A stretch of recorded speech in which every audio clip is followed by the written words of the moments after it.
Welcome back to News Geelong as we turn to the pulsating world of Geelong sport and Cal Lowther. Thanks, Graham. We begin by going to Victoria Park to speak with Werribee Central's coach David Leach about his side's loss to Bannockburn on the weekend. David, disappointing loss today. Where do you think your side broke down?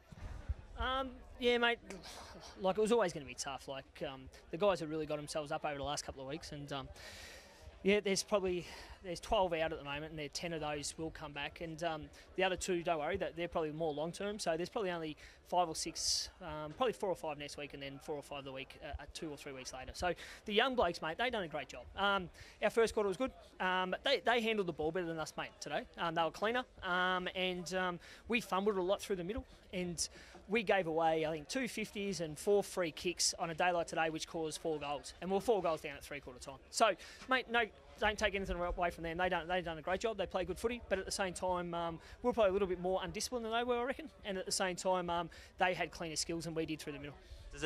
Does it damage your self-belief of your side, or you just told the players, look, we had a few injuries, totally new slate next week, or do you think you'll keep that in the back of your mind going in finals, use it as motivation? Yeah, you never forget about it, mate. Like a loss is a loss, and I hate losing. So, yeah, so you always got to remember, and you always got to keep it in the back of your mind. But on a day like today, the guys done an okay job. I thought they were probably about 60-65% today, so they've done a good job. But don't worry, we'll keep it in the back of our mind. But at the moment, I will be hitting the delete button. Can you just tell us about a couple of the injuries too, that particularly the major ones, Hardingham and Rosenwig in particular? Nah. Yeah, Buffer's done his calf, right? So Buffer's been off for 3 or 4, so he's probably got another 3 or 4 to go. Shenry centre half forward probably 2 or 3 weeks away. And then you've got all the on-ball brigade, which and Simon Calvert, Johnsy, Berkey will come back over the next couple of weeks. So maybe not North Geelong, probably the week after. Thanks very much, Dave. No worries, mate. Cheers. Thank you.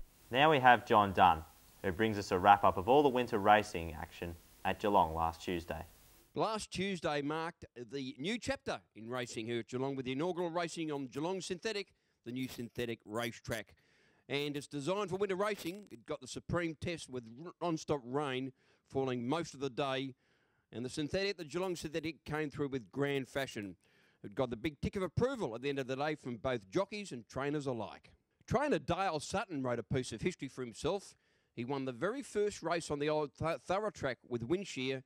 He did likewise on Tuesday on the first race on the synthetic when General Calm proved far too good for his rivals in the opening event. Come down towards the 200 metres. It's Stacks are in front. Takes over again. Wilson's going with him. General Calm's done to work home. Sweet Hussy trying to pick its way through as General Calm now searches to the front. And it's General Calm who takes out the first by about a neck. The locally trained mare Dangerously in Love ran up to her good work during the week on the synthetic when she produced a whirlwind finish coming from second last on the turn to take out a heat of the Winter Betfair Challenge Series. Laura Main down the outside from Lucas Sam. It's Excellente going to the front. Here's Dangerously in Love starting to really power right down the outside. It's swooped from the back. And Dangerously in Love careers away for a big, big win. 3 lengths. Excellente was second. Blue Fairy Wren was... The first emergency, the Snitch, in the Betfair Winter Challenge made the most of his opportunity when he gained a start.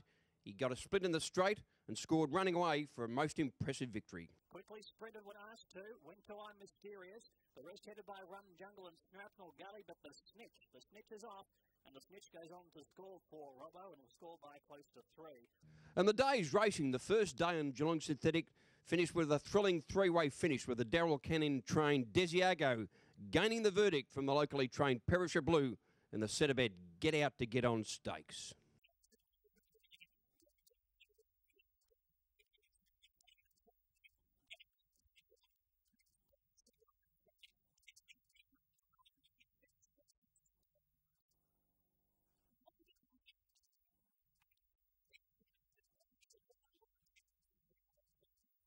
So that's the wrap-up on this historical day last Tuesday here at Geelong, the first meeting on Geelong Synthetic. And if that's any indication from both jockeys and trainers alike, we're in for a big winter on the synthetic here at Geelong. We look forward to seeing you all out here next Friday afternoon. News Geelong spoke with Mark Bomber-Thompson this week and asked him how the Cats will go on Sunday with all their injuries and suspensions. Well, we'll probably get Chappie back. Podsiadli will play. Varco, Shannon Burns and Stokesy, they're all still there. So hopefully we've still got enough firepower to kick your winnings. Corey will play, Chapman will play, Kelly will play, Harry Taylor we're not too sure about. He's coming along very nicely and he's still a chance to play, but obviously got a massive cut on his foot and he's got a bit of work to do yet. Bartell's elbow? Ottens will miss one more week, Hawkins one more week. Bartell's elbow? Bartell's elbow is it's fine. Yeah, he had it scanned and there's no problems at all. Rook? Yes. Rook will be about 3 weeks away. Yeah. Do you think the other night was an aberration? I know, we sort of know where it went wrong. It went wrong everywhere. Yeah, we're hoping it is an aberration. History tells you that we do rebound well, but you know, you've still got to go out and do it.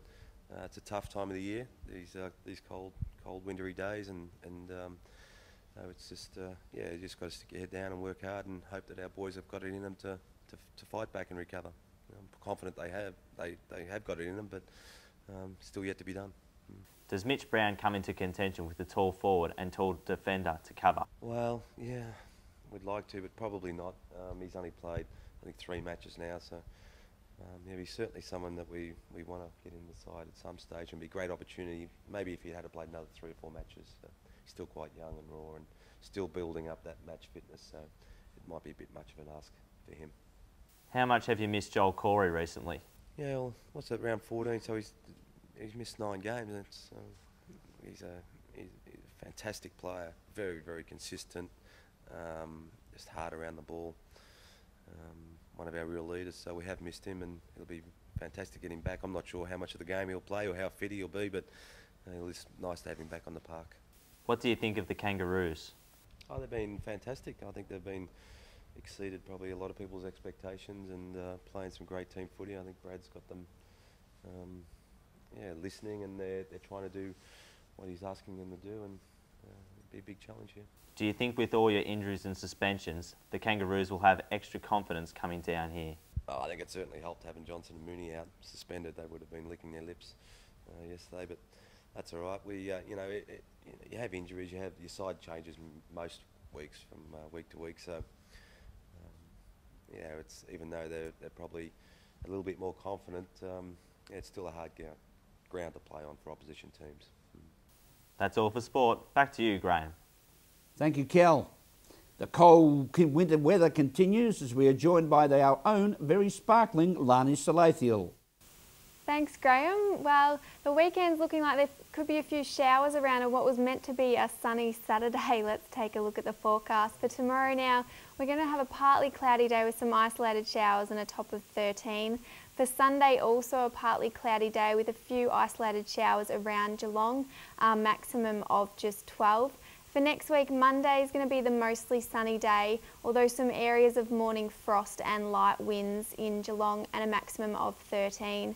For Tuesday, it's going to become cloudy with some scattered showers again later in the day, a maximum of 13. And for Wednesday, a partly cloudy day with some scattered showers also, and a maximum of 13. I think 13 is the lucky number this week.